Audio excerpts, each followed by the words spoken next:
I remember taking that pill and having that feeling of, oh my God, I can take something outside of me to fix something inside of me. And I chased that, and like that was the first time that I think that I really sunk my teeth into walking that path of someone with substance abuse disorder, like that was it right there. What is up, everybody? My name is Kyle Matovcik. I am the host of the In Liberty and Health podcast, where we talk all things liberty, health, and wellness, and beyond. My hope is to encourage and spread the message of liberty and physical and mental well-being. I hope you enjoy all the topics we talk about with our guests. We're on all major streaming platforms, so please sit back, relax, and enjoy. Man, I'm doing as good as anyone can do getting buried by his 13-year-old son on leg day. I'm not going to apologize for not being on this podcast because I got to go see Metallica. So if that's a problem, kiss my ass. Okay? All right. All right, everybody, this is In Liberty and Health, episode 142. I've recorded 3 podcasts today, and I feel alive as ever. So today, I got my buddy Drew with me. Drew, how you doing, dude? Man, I'm doing great. Been looking forward to this, Kyle. Thank you, bud. Nice. Yeah, of course. Well, we shoot the shit all the time on Twitter, and I've always found you to be not only a inspiring person, but a voice that often calls for reason and doesn't go for the jugular as people typically do on Twitter. And I'm definitely, no better, no worse, because I sometimes like to get into the Twitter spats. So give a brief introduction to yourself, what you do, who you are, and we'll kind of go from there. Yeah, so I'm just kind of I don't know, man. I started out, I'm the clean libertarian, known on Twitter as such. Have a podcast where I talk a lot about drug policy and recovery. I'm chair of the Libertarian Party Sober Caucus. And then I'm also the founder and I guess executive director of Out of Harm's Way OKC, a newly formed harm reduction organization out of Oklahoma City. Oh, wow. Okay. Yeah, that's really, really cool. So I kind of want to lay something out for you, and I'm really curious about this because I'm really not that informed on drug stuff. So to give a little bit of a background of who I am, and maybe you can provide a little bit of insight into my brain here. I worded that completely fucked up, but I live in rural Pennsylvania, and I come from a pretty conservative background. And the way that I hear a lot of people talk about drug addicts is that they'll say, oh, well, once you do heroin or anything like that, once you're done, take you out to the woodshed and, you're as good as gone. And to me, that always seemed a little silly. And I've never smoked weed, never smoked a cigarette, never done, the only thing I really do is drink alcohol. And that's not even all that frequent. I always felt like that approach was pretty extreme. I'm sure everybody could probably see why I feel that way. But, you're a shining example of somebody who recovered. So I guess when another little nuance I should add is that my fiance is actually an EMT as well. And she doesn't have a harsh view on people who do drugs, but she does complain about giving people not fentanyl, but Narcan. Narcan. There you go. And I don't necessarily know where I was going with this, but what the harm reduction program you're doing, is this kind of, I see you saying that you often help people. So I guess kind of lay out what that is and how that's been for you. So I used out here, like the streets and some of the spots that I'm delivering to are places that I was like trapped in active addiction for a long time. Oklahoma has a prescription requirement for clean syringes. So back when I got hepatitis C, I knew exactly when I was going to get it. And I ran that risk anyway. The way that I see it is that these individuals have their drug of choice already. There's nothing anybody else is going to be able to say or do short of throwing them in prison for the rest of their life to stop that from happening. And side note, our prisons are flooded with dope as it is. Okay, so you're not even fixing the problem in there. You're literally just creating a bigger burden on the taxpayer. Mm-hmm. So what we seek to do is educate first off and foremost about, hey, this is a safe practice. Hey, this is an unsafe practice. So we provide clean syringes, we provide Narcan, and we provide fentanyl test strips. So people can, test their narcotics to see if there's a presence of fentanyl or not. Um, in the time that we've been open, which has been about 2.5 months now, we have had 55 plus overdose reversals as a result of our kits. Wow. Now that's just 2.5 months, dude. I mean, it's insane. And that's just in Oklahoma City. That's not statewide. That's just in a small urban area of our community. Mhm. So for me, it has been a lot of eye-opening change to my perspective. Um, like I knew from the outset that we were going to have an impact. I did not know that it was going to be this. So that's been, first off and foremost of it. And the other part is like whenever you get to know the person with substance abuse disorder in your local community, they stop being a caricature that are thrown in the news cycle and they start becoming a human being. You start to understand, oh shit, there is a lot more at play here than simply, hey, Jimmy won't stop using drugs. Like Jimmy got fucked up a lot whenever he was a kid. Jimmy got a raw hand dealt to him. Like there's some of these people, and Jimmy is not even a participant we have. I'm just throwing a random name out there, but there's a lot of these individuals that like the more I get to hear about their story, the more my eyes open to, man, how to just get fixed, and just being able to level with them and talking to them like a human. I think that's been the biggest impact that I've been able to have. And man, I'm gonna be real honest with you, Kyle. Like I initially, for real, got clean in 2012. And in 2019, I had a very public relapse and I was like off to the races. It was not okay. Shit, I had the Clean Libertarian was a blog at that point. It wasn't even a podcast. And so like I'd already gained a little bit of a following and it was not okay. But it was when I was out for about 4 months in that relapse. And it was the people who hit me up and said, hey man, I had a lot of time once. I went back out. Just don't fuck yourself off on this. Like can I cuss, by the way? My God, I'm sorry, dude. Dude, you're good. Okay. You're good. My God. Like, man, I have a broad vocabulary, but for some reason when I'm freestyling, it just the curse words come out. I did. Don't worry about it. but it was the people who talked to me like a human and checked in with care and compassion, not to judge me or criticize, but to say, hey, don't be sorry, just be safe. That kept me around. And so like there's been quite a few people that I've ran across that like maybe I knew them from the meetings around town. Maybe I knew them from elsewhere, or maybe I'm hearing their story for the first time, but I'm able to give my personal experience in that moment, right? And say, hey, stop kicking yourself in the teeth. Everything is going to work out. I just need you to get your foot off your neck for a little bit and be safe tonight. That's it. That's all I need you to do. And those conversations, man, it makes it all worthwhile. So I could almost take this one of two ways, but I want to take the high road here and say that being around all that has to kind of kick you in the balls sometimes because like, man, this is tough shit. But though knowing that you're making a difference, and especially you've almost had one person saved a day since you started. You're not quite there. I mean, you're probably like what, 80%, 55 in about 2.5 months. It's pretty damn good. And that's people that could be gone, right? I mean, they could no longer be here. Do you feel hopeful for these people? And does it seem, I feel like the pushback you may get would be, well, you're just enabling them. Does it seem like that, or do these people tend to say like, I'm going to get better, and does that seem to help them? There are some, and the benefit is, so like obviously I'm in recovery and I'm plugged into resources in the area. So when the time comes that they approach me with that line of thought or a question like, hey, how do I get clean?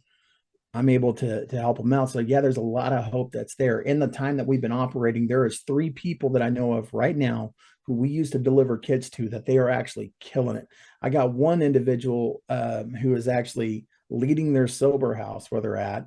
They're doing great at work. They're reunited with their family. Like they got their life back on track in just a couple of short months. And that's because there was somebody that was there when they were at their lowest who met them where they were at. What's up, everybody? We're going to take a quick break and tell you about the show's sponsors. We are brought to you by LMNT electrolytes. I've been using this stuff for years, and what I've honestly found is that if I didn't have electrolytes before some kind of cardio, and sometimes even before workouts, that my workout performance and definitely cardio performance would suffer greatly.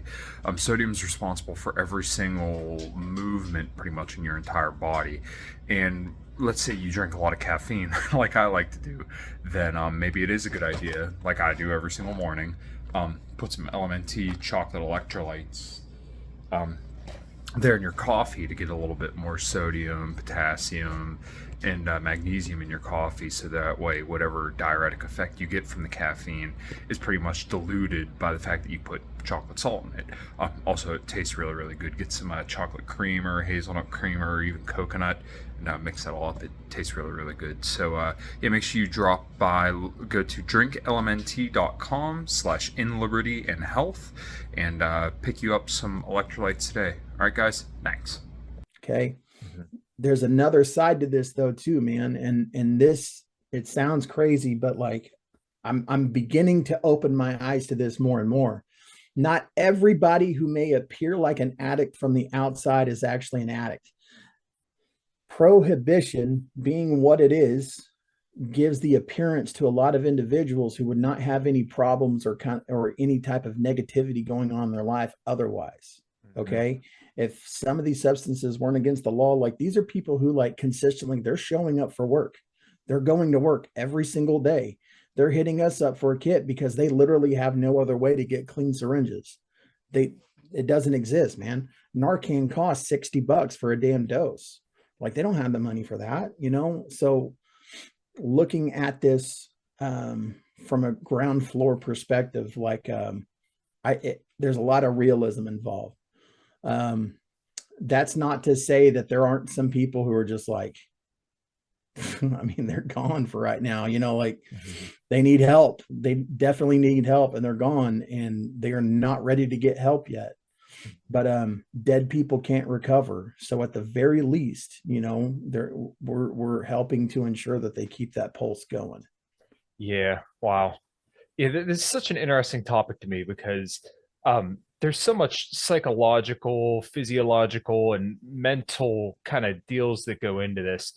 So for you, when you decide to get clean the first time, was there like kind of a rock bottom moment? Because to me, it almost seems like you shouldn't be doing this, but there usually has to be kind of a clean break. Like, so for me, when it came to kind of reclaiming my health, I was 23 years old, and my fiance has a gluten allergy, and that was the first kind of seed in my brain that said, "Hey, nutrition plays a role, you dummy." Like I lifted for years before then, but I was 250 pounds, and I had suicidal thoughts and digestive issues, plenty of issues that I thought were just kind of that's life. But then, you know, long story short, I went on a carnivore diet, and then kind of learned how to diet properly. Was it just kind of like, what was your story that kind of made you decide to get clean? Man, for me, there was a lot of moments, right? That was like a culmination. I got a flat spot on my forehead from that brick wall because it just never gave, but I was sure that it would eventually, you know.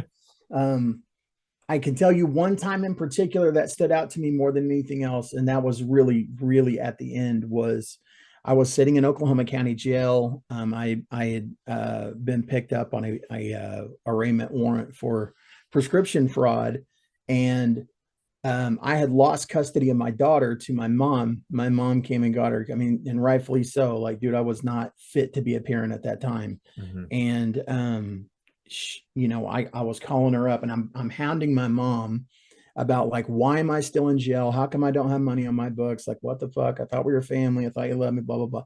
She interrupted me and she said, you know what? You haven't even asked about your kid. And she said, let me go ahead and fill you in on an update. She has been calling you every single day. And mind you, I'm in jail. So I'm like, we don't get calls in here. She was like, I bought her a toy cell phone, Drew. She's been calling you on her toy cell phone. And like, dude, I broke down. Like that was a kick in the teeth, you know. Um, I was of the variety of drug addict that was so wrapped up in self, and I was just perpetually just selfish, self-serving on every sense of the word, and that was one of those moments though that took me straight out of that and was like, "Fuck, I've been messing up," you know. Others, you know, I've had friends die from an overdose right in front of me, like going to their funeral, meeting their parents for the first time at their fucking funeral. Like, dude, not good, you know. I've seen a lot of sadness, death, and destruction, you know, throughout addiction. But you know, I think it's all about learning the lesson whenever you go through it. And thank God that there was people who like put do because here's the thing, man. I've been to treatment 20 times. I've been in inpatient treatment 20 fucking times in my life, dude. There were people who refused to give up on me. And thank God that they didn't, you know, because I finally got it. But yeah, that's a long way around the barn answering your question, dude. There's a lot No, more to that. Yeah. that's wow. Yeah, that might be one of the most heaviest things I've ever heard on this podcast in 142 episodes. Yeah. That's unreal. I can't imagine. I'm borderline speechless. Like I said, that's probably the heaviest thing I've ever had anyone say on a podcast. So, um, how is your relationship with your family, and is it kind of weird thinking where you were to where you are now? Because I noticed your updates on Twitter about your fitness journey, and I want to talk about this a little bit later. For But sure. I mean, you just I can't imagine being where you were at one point, and this isn't to dog on you, but now like to where you are, it just seems like you're so much happier, so much healthier, and like just a positive force for good in your community. Like the ideal situation libertarians should strive for is somebody that's just a relentless force for good that doesn't tear people down. I can't think of a better way to put it than that. Well, I'll tell you, man, every good thing that I do today is making up for a bad thing that I did back then. Mhm. And I struggled with mental illness on this side of my first run at sobriety for a long time, man. Like for real mental illness. And I didn't know how to get help for it. Like there was some not okay moments in my life. And I learned throughout that I didn't need to utilize drugs to fuck my, fuck my life up. I'm pretty good about doing that regardless. But to loop that into, you know, kind of like where I stand with my family, throughout the process of kind of looking at some of my mental health stuff and like going over some therapy and other things, like I was able to really put my relationships that I had in my family underneath a microscope. And I've never said this on a podcast before, but like the reality of the situation is I was a black sheep for so very long that when I became independent and didn't need anybody else's help, my family didn't really know how to deal with that. And so we grew distant, and we still are very distant. Like there was some of those relationships that had to kind of go away. Some were just kind of barely hanging on, but you know, I figure life is like that, you know. We're still there for each other if we need be, but like Mhm. there's no, I don't think any kind of necessarily bad blood. It's just like we play different roles in each other's lives than we once did. Mhm. Um, so you know, that's that on the family stuff. And I, you know, I have one sibling that I used with for a long time. And that's when we got really close, is getting high together. And then now that like we're both clean, like we barely talk anymore. It's just different. You know what I'm saying? Mhm. So that's the other part of it. But I think that's kind of just because somebody is your blood relative doesn't mean that there's some like, you know, biological, you know, difference in between the relationship that you build with them or that you build with your friends. Sure. There's chapters in life, man. People come and go. It's just a part of it. So, but yeah, I don't know, man. Like when it comes to like the stuff that I do what I do because it makes me feel better about um all of the people who like invested in me for a long time, all of the people who refused to give up, all of the people who treated me like a human when I absolutely didn't deserve it. And so it's not even like, I don't know, man. It's hard to explain. And plus it feels right, right? Mhm. Like I don't feel like such a piece of shit at the end of the day when I do good things for other people. Yeah. It works out for me. Mhm. So, when it comes to kind of your initial experimentation and when you kind of got hooked, what was your environment like and about what age? When I was in middle school, I remember everybody was smoking weed. And then obviously there were a decent bit of kids throughout, my younger years that had passed away from overdoses or hanging themselves and stuff like that, which, I'm sure you know just as well as I do that when you're a kid, that shit just fucking hits like a ton of bricks, especially seeing Yeah, dude. people your age. And now I still think about when I see people that I know passed away. There's something that really speaks to you when you go to a funeral and you see people lined up out the door. I mean, that just really tells you the value of life to people and that we shouldn't take these vessels that we've been blessed with for granted. Yeah. Um, so like for me, my jumping off point, like when I was in school, when I was in school, I was socially retarded. I don't know how else to describe it than that. Like, dude, I did not. I didn't want to laugh. I'm just saying, bro. Like, oh my God, I was not okay. I fairly decent IQ. I think I don't know. Like, I, I will never forget my dad telling me because I would always get in trouble though at school. Like I didn't have friends. I definitely didn't get along with the teachers. And I would always get in trouble. And it was in one of those interactions where he's like really fucking mad at me for getting in trouble. He's like, "You're not retarded. We had you tested." And then I realized that those IQ tests weren't simply IQ tests. It was to figure out if I was actually on the spectrum or not. Yeah, Jesus man. Christ. Yeah. So, but I mean, legitimately, like all the indicators were there, so I don't fault them for having me tested. Like, dude, I just couldn't get along, man. And to like take it just to kind of take some of the fucking levity out of the room on you. Like, there was a lot of abuse in my home growing up, a lot of abuse. And so, like for me, I would go, home wasn't okay. I would go to school, get picked on, whatever, and I didn't have a spot. And around this time, this was like right when the Johnny B. Good medications were getting pumped, or like, Ritalin Yeah. and Adderall, Vyvanse, all of that. And I remember they put me on one called Dexedrine. And for those that know Dexedrine, like it is for real amphetamine. Like it is up there, and among that classification. And I remember taking that pill and having that feeling of, oh my God, I can take something outside of me to fix something inside of me. And I chased that, and like that was the first time that I think that I really sunk my teeth into walking that path of someone with substance abuse disorder, like that was it right there. Yeah. And it's really sad to see that this just seems to be the common thing. And I've even seen people I personally know who have their kids on that kind of stuff. And I mean, it just zaps the freaking life out of them. Yeah.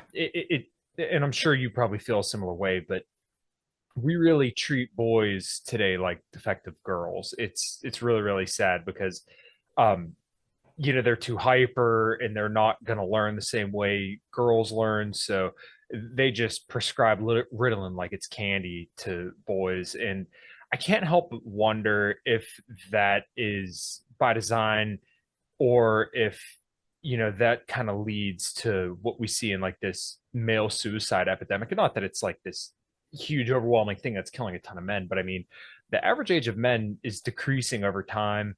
And the vast majority of suicides are men. So I question if these two are related, and I would think that it probably is. Yeah, without a doubt. Everything's overprescribed, right? That's not to say that everything doesn't have a purpose. Like the fucked up part about stimulants for me is like I genuinely do struggle to stay on task. So like in certain work environments, I will not thrive. Like if in order for me to do my job correctly, I need to sit in conferences throughout the week, I will blow my brains out. Like I cannot focus. I instantly get fucking tired. And so with a stimulant, I'm able to focus. Like if you were to sit me down in a room and sit me at a conference that I really don't give a fuck about, I'll still be able to at least grasp generally what they're talking about. Without it, not going to happen. The problem with me with stimulants though, is so like it can do the good, but then it'll also like, I don't know when to stop.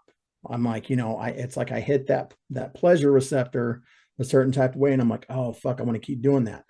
Thus the overweightness, because food, kind of did the same thing for me. And, and now thank God I'm finally to the point where the gym is doing that for me. And so like, it's a good fucking thing, and now I'm starting to learn that like I can find healthy things to take that up. And I'm also finding out and not taking stimulants to fix that part of my brain that, man, I'm just not equipped and built to do any type of work environment, like, or social environment. Like there's certain things I'm good at and certain things that I'm not, and that's okay. But, yeah, to get back to the point, like those drugs are absolutely 100% overprescribed.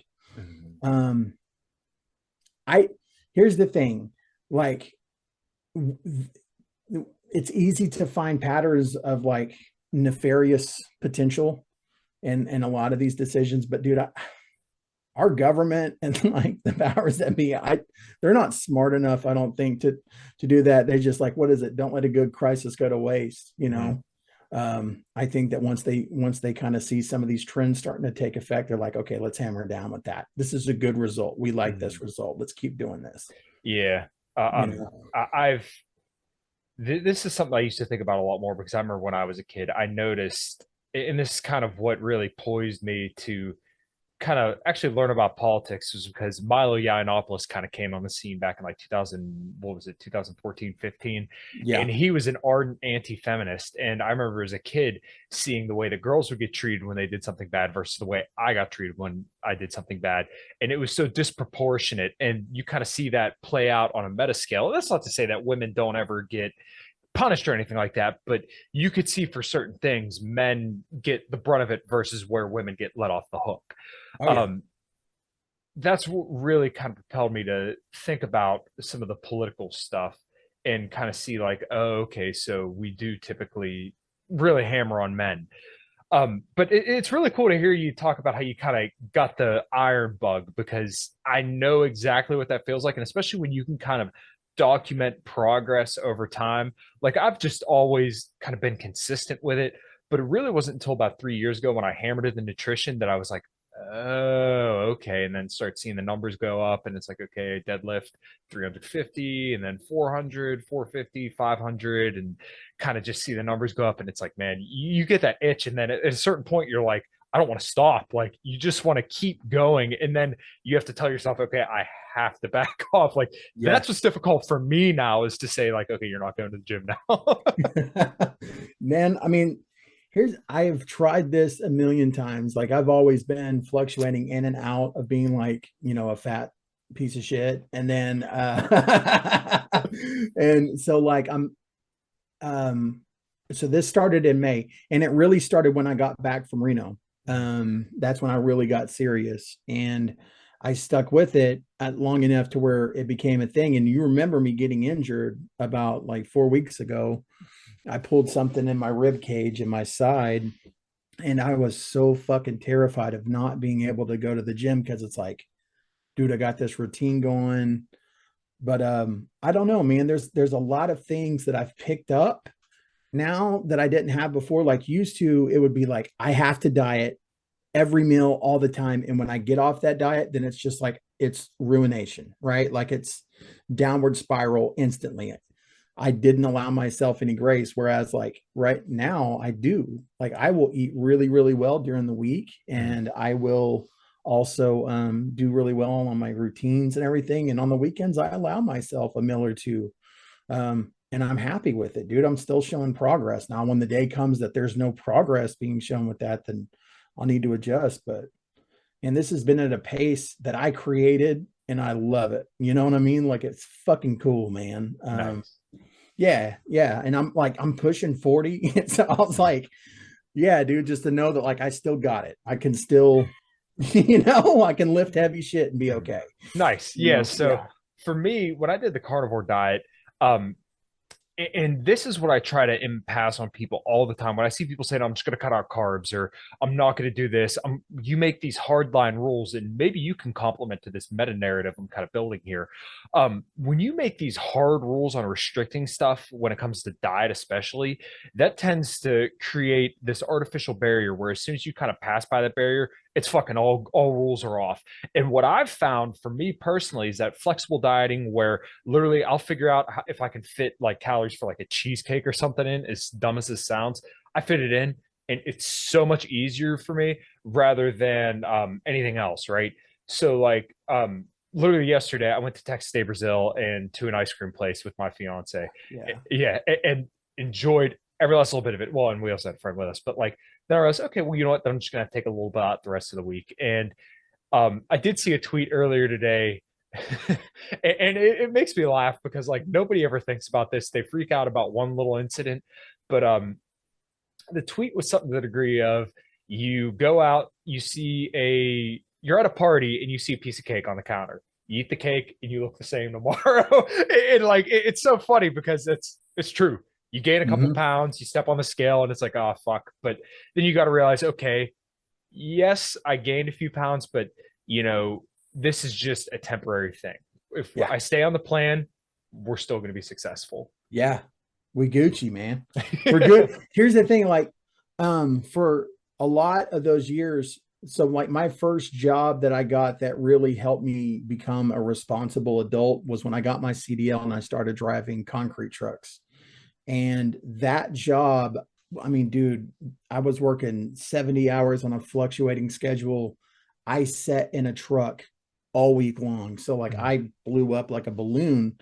So like even when I fall off the beam now, because I have an active lifestyle, I mean, dude, it doesn't even compare to falling off the beam back then. Like, dude, I might have fucked up. I ate a cheeseburger tonight. I ate a cheeseburger for dinner. The world's not going to stop revolving. Like it's going to be okay. I'm going to the gym tomorrow and I'm going to lift some heavy shit and call myself a fat ass in the mirror before I go. And it's going to be wonderful. And I'm going to fat shame myself. It's going to be great, dude.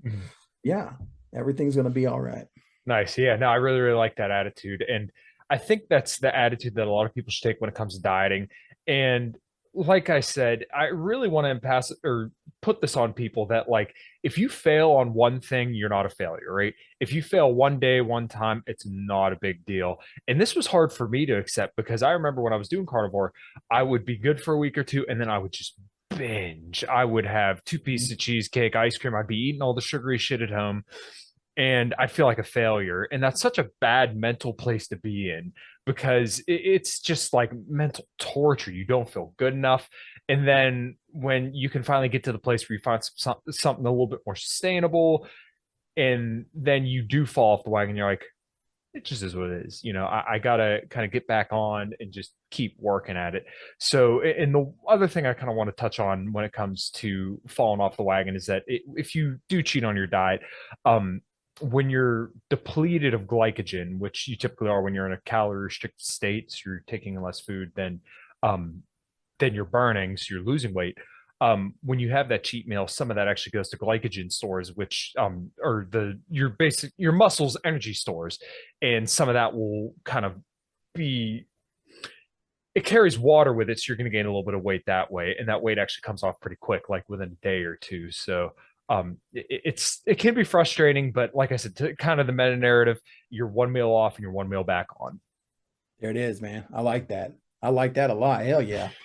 Hell yeah. So when you were kind of on your road to recovery, was it a hard line thing or was it kind of like a process where you kind of had to taper off?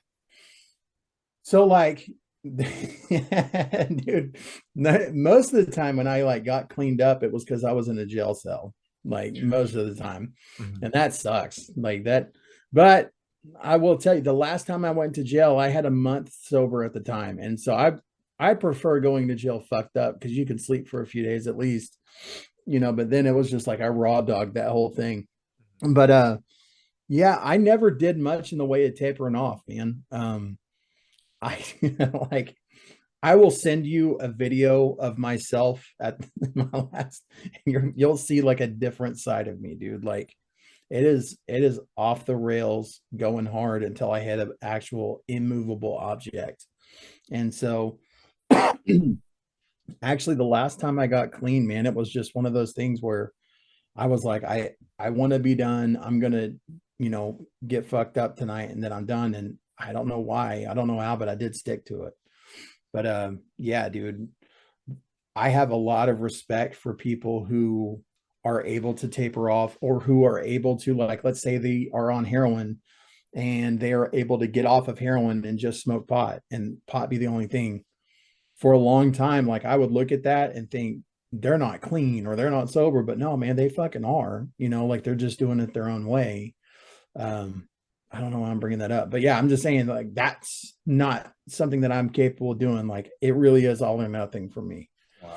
So yeah. Yeah, no, I could understand that. It's not. It's such an interesting conversation to me, but just because it's so outside of my purview, I had a question. It just slipped my mind. God damn it. When. God damn it! I can't believe it just slipped my mind. No, but yeah, but one thing Yeah. one thing I will say too is that so like my drug of choice was meth. Like that was I like to go fast. And so now I did, like to throw heroin into the mix.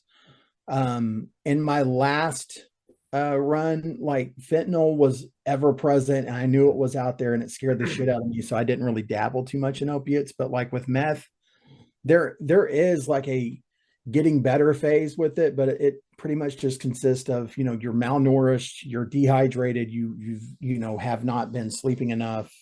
And so there's, vitamins, get some food in you and sleep. But with actual opiates and with like alcohol withdrawal, things like that, like you actually do have like a very real medical need to be looked at and either weaned off with Suboxone or Librium. I don't think Librium. It's one of them, but Ativan they will use, and then yeah, other things. But I was fortunate enough that I didn't need to do that, Okay. on this last time. Yeah. Okay. So now I remember the question that I had. Gotcha. No, I appreciate you kind of filling in there. God, I feel like such an idiot sometimes. No, man, shit, that's what we do, man. Squirrel, I get it. So when it comes to the addiction conversation, it seems like a lot of people kind of talk past each other here. Mhm. So the way that I kind of come to understand it, and you can correct me because I imagine you're probably much more well informed on this than I am. It seems like the person chooses to do drugs, but they don't choose to become addicted, right? Because the addiction is a physiological response to your body from an external stimulus. So you choose to start doing the drugs, which everybody agrees, hey, you should do it. But then the answer should be, okay, well, how do you get rid of the physiological addiction? Because I don't think people really understand unless they've kind of been in that situation. Like, the only thing I could really compare it to is to once again bring it back to food is that I didn't understand when I was on a carnivore diet why I would binge. I was binging because I wasn't eating enough throughout the week. And now that I'm more of a flexible dieting advocate and I can have pretty much whatever I want as long as I fit it in, then I don't binge because I don't feel compelled to do it. What is kind of your take on the addiction and the kind of that whole conversation? Because it seems like it's nuanced and a lot of people just kind of get shitty with each other unnecessarily. Yeah, for sure. And it is a contentious topic.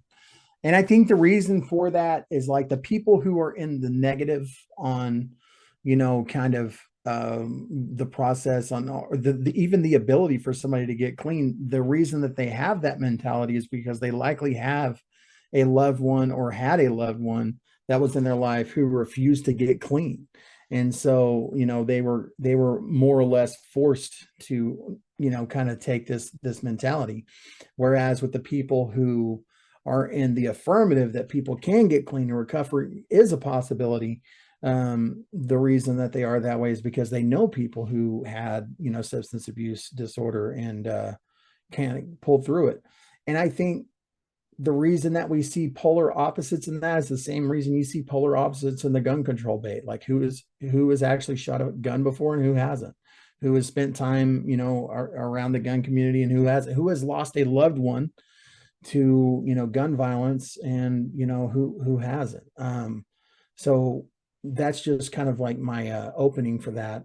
But I think when it comes down to like what causes somebody to become addicted, you really can't give a ham-fisted, response to that blankets everybody. But one of the things that I can feel pretty confident in telling you is that a lot of the people lack healthy coping mechanisms, and they also lack any type of purpose in their own life.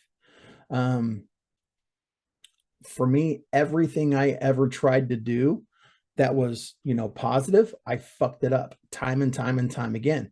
But you know what I didn't fuck up? I didn't fuck up being a junkie. I was really, really good at that.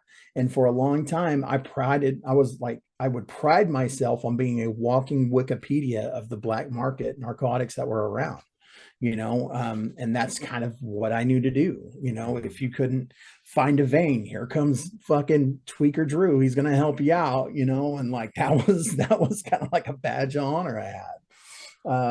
And I can laugh about shit like that. I can laugh about trying to rap battle people in World of Warcraft while spun out of my mind, or doing an AMA on the old 4chan B boards. Like that was, the life that I had lived once upon a time. And, so I don't know, I had to throw that out there because that shit's funny to me. You played World of Warcraft though? Oh, bro, yeah, for sure. Oh my God. Listen, spun out of my mind. My yes. the little adding on there, but no, my brother and I actually got World of Warcraft when we were God, we were so young. I remember sitting down, I was probably 12 or 13 years old, and we had World of Warcraft before Burning Crusade came out. God, we're totally nerding out now. And I sat down with 2 cases of Dr. Pepper and a bunch of vegetable soup and played World of Warcraft for 2 fucking days.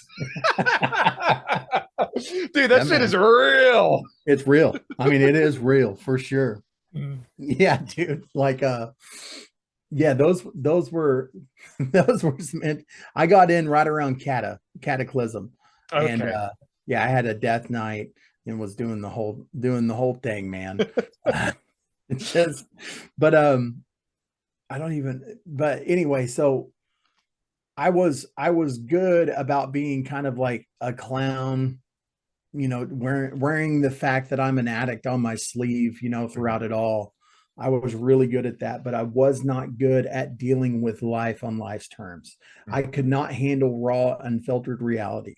That's why whenever I would hear stories about people who had found recovery or found this thing called Alcoholics Anonymous or whatever, I just simply could not find myself fitting into that mold because I couldn't envision a life in which I didn't need something in order to just not want to crawl out of my own skin.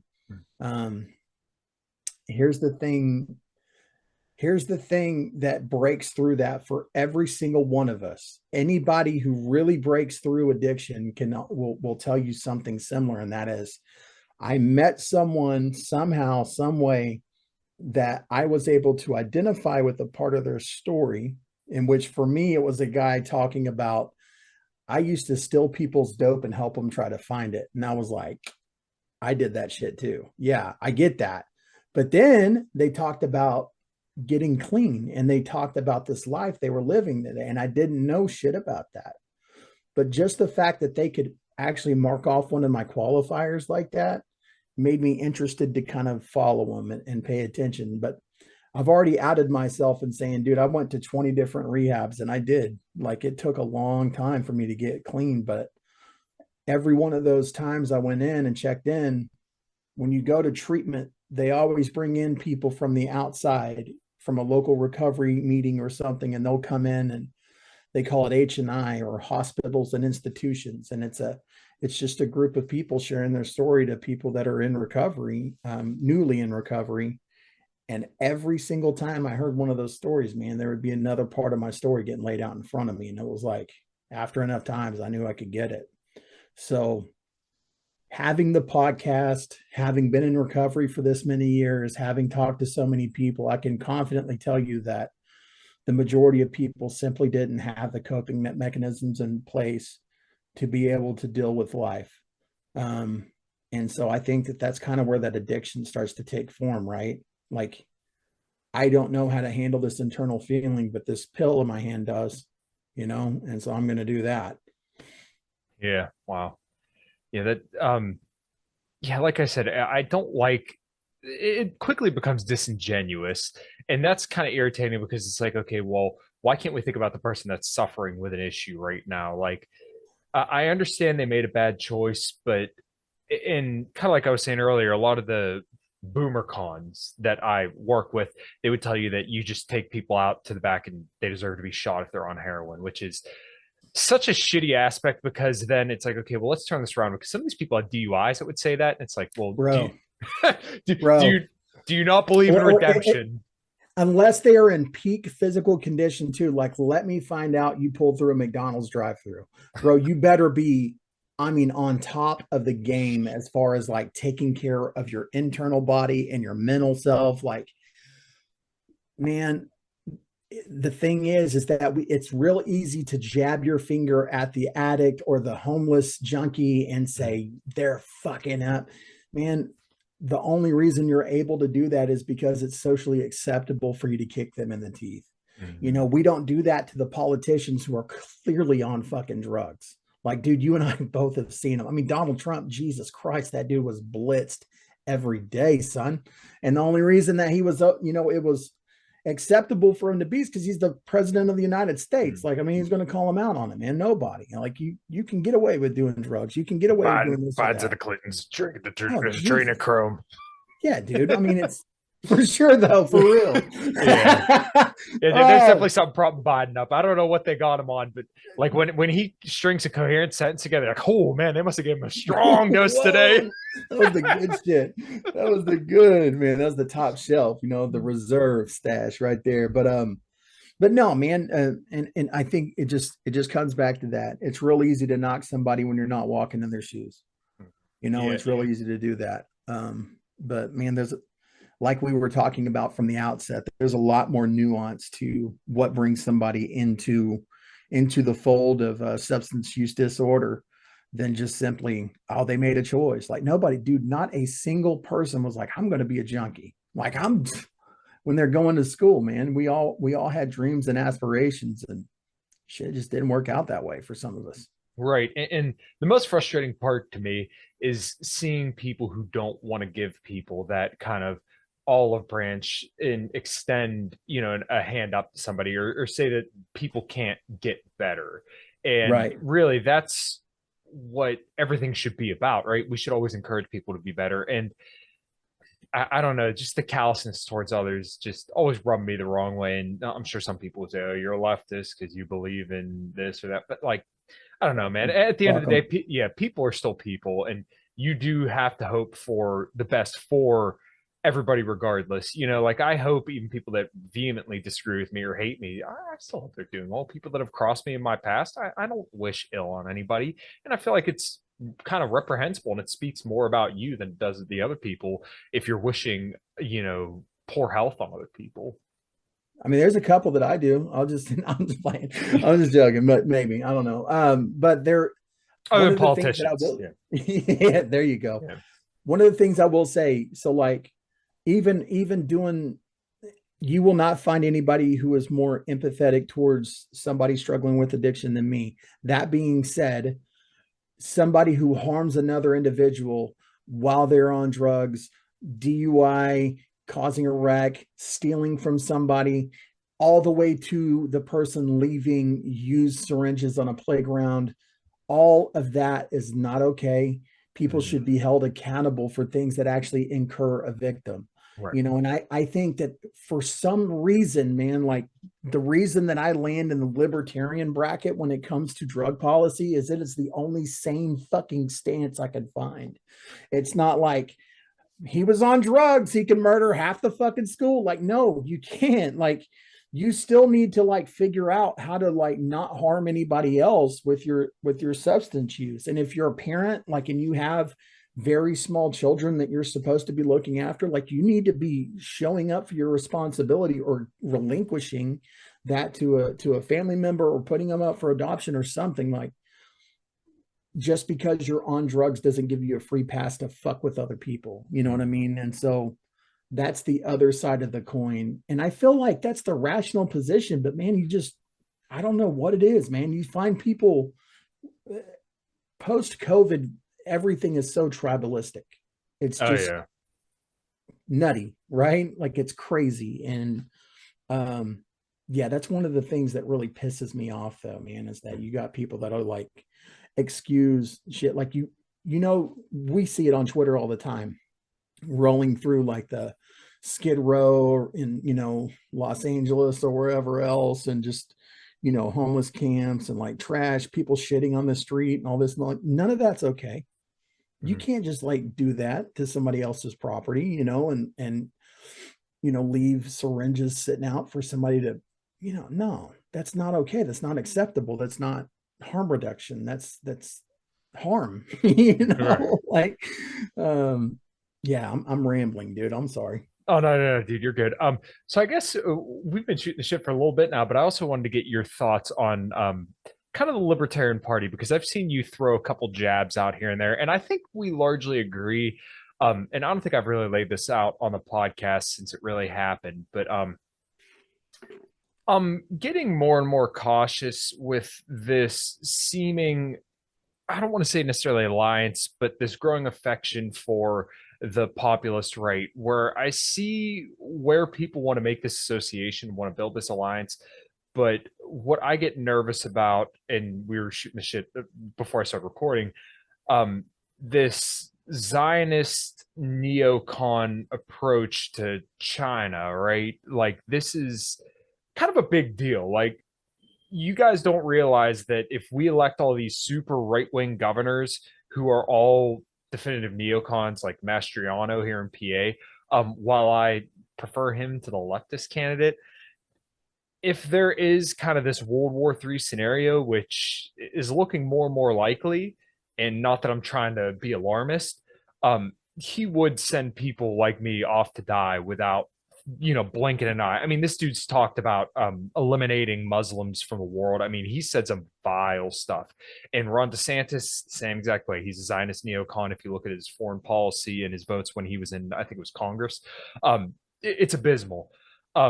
You seem to share some of the similar concerns that the LP is perhaps trying to court a little too hard to the right. And that's not to say that we shouldn't, but it seems like we're tipping over to that a little bit too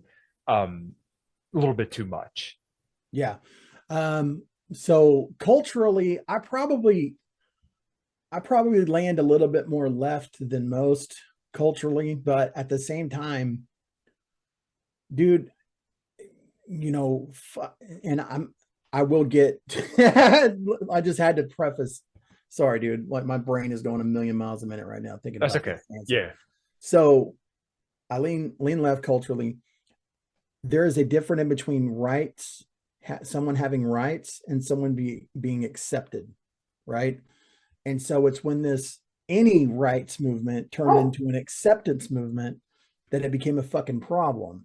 And it was when there was people within the Libertarian Party, when we were getting locked down in our homes, when these mandates were happening, when they were shutting down recovery meetings across the fucking country that led to the highest overdose rates we'd ever seen. And then we're talking about cultural left shit. I got a fucking problem with that. And that was my problem then. What's going on, guys? We're going to take a quick break from the show to tell you about these show sponsors and the way that you can support me and this podcast. I'm sponsored by Axe and Sledge. Won't really focus in here, but right here in my hand, I have their The Grind, which is essential amino acids and hydration. Feel free to check it out. This is your mom's sweet peach. They have some awesome flavors and awesome names. They also have multivitamins, fat burners, creatine, beta alanine, all sorts of different supplements to help you get all jacked and tan and help you become a person more full of liberty and health, as this show is about. So if you want to support me and support this podcast, then feel free to go to axandsledge.com and check out all their great supplements there, and use code Matovcik10, that's MATOVCIK 10 at checkout for a little discount, and to let them know I sent you their way. All right, everybody, thanks. Now back on to the show. Well, we fast forward to now. Guess what? We still have issues going on with drug policy. We still have issues going on with a lot of stuff here at home. Like, I don't like cops. I'm never going to fucking like cops. We need to end qualified immunity, ACAB all day, you know? And I see this like shift into like, maybe cops ain't all that bad. Most of them are bad, but maybe some of them ain't that bad. To let's fucking call the cops on some of the homeless people. We can make an argument here. You know what I mean? Because Hop said this and that. That's where I start to have the problem. And the reason, like, did you see the Tea Party 2.0? Did you see that when that was starting to kind of gain some traction prior to Mises Caucus taking over? Like, Austin Peterson was really pushing it for a while. There's a lot of people pushing it. It was right when COVID was reigning, you know, the mandates and the lockdowns were happening.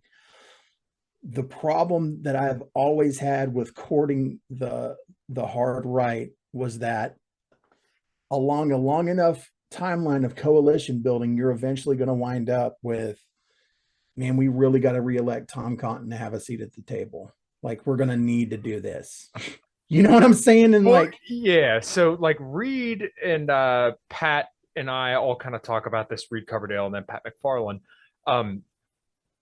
are there's almost like this divide. And it's funny that you kind of brought up some of that stuff. And I don't want this to seem like I'm giving you shit, but like, I don't want to say I necessarily fully disagree with that stuff. And culturally, where I come from, I have good relationships with people who are police, but you know, it seems like people just have different experiences depending on where they live. So I don't, you know, come down on people one way or the other. I just get concerned when people unnecessarily push people away, which I don't think you're doing. But it seems like there's this divide where some people are willing to say, like, there's a certain point where we have to say, like, we can't court people who are saying we should blow up Chinese warships.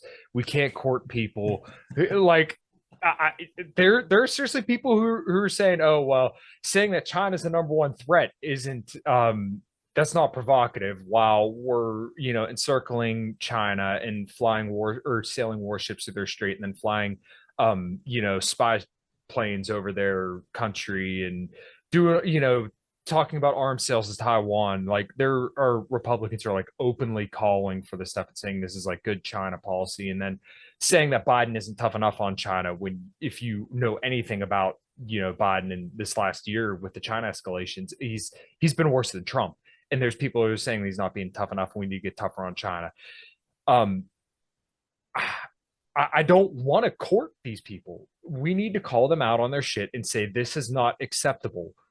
If this MAGA right wing wave is supposed to be anti-war, but all of a sudden you bring up China or Iran, and now it's like the 2000s. And I hate to sound like a fucking leftist here, but you're starting to see people who are legitimately like racist against Chinese people. I'm not even fucking kidding. Like, this dude Elijah Schaefer says, like, I hate Chinese people. They're the enemy. They're like, people think that there's Chinese spies everywhere at this point.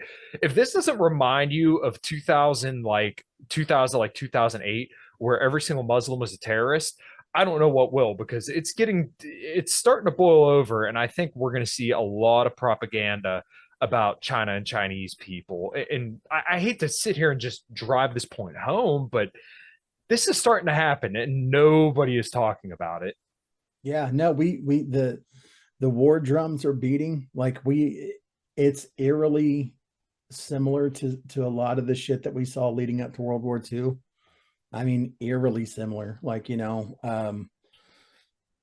man,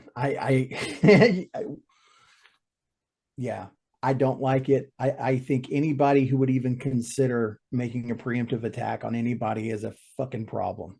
And that's what you see, both left and right. And that's the scary part. We don't have a large swath of the population that is like against aggression. It's just a disagreement about who that aggression should be towards. You know what I mean? And yeah, that's a really good way to put it. Yeah, and so either which way you look at it, you got two huge power structures that are wanting the same thing, just in different backyards, and it doesn't look good for us, man. And it doesn't look good. So that's kind of where the stuff that I do comes into play, and that, not that like me giving out clean needles and Narcan is going to stop us from going to fucking war with Russia.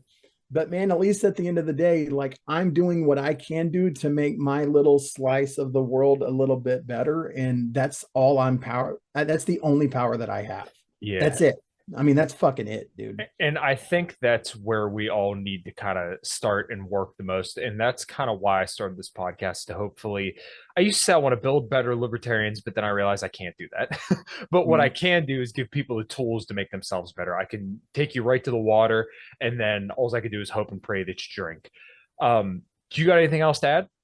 No, man, but just on that last point, you've done a hell of a job helping me out. Like, dude, I can't thank you enough.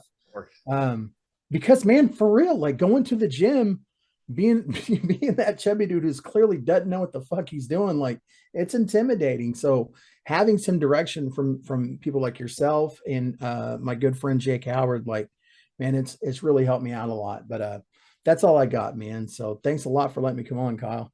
Yeah, dude, of course. So I got a couple questions I ask every single guest. So first things first, I'll ask you, what does liberty look like to you? Liberty to me looks like breaking your chains, getting rid of the things that hold you down and hold you back. Nice. What does health look like to you? Health looks like getting to a place to where I don't feel like a bag of shit whenever I eat food, whenever I wake up in the mornings and I have energy. And being able to go throughout my day without drinking like 7 Bang energy drinks. Now I just drink like a cup of coffee. Like, that's health to me, Nice. Yeah. And to kind of add on there, don't really worry about drinking an energy drink or two. I'm sure you know that, but yeah, they're people think they're like the worst thing in the world for you, but they're really not that bad for you, as long as you're not drinking 7 a day. you seem to got that down packed. Yeah. Drew, where can everybody find you, dude?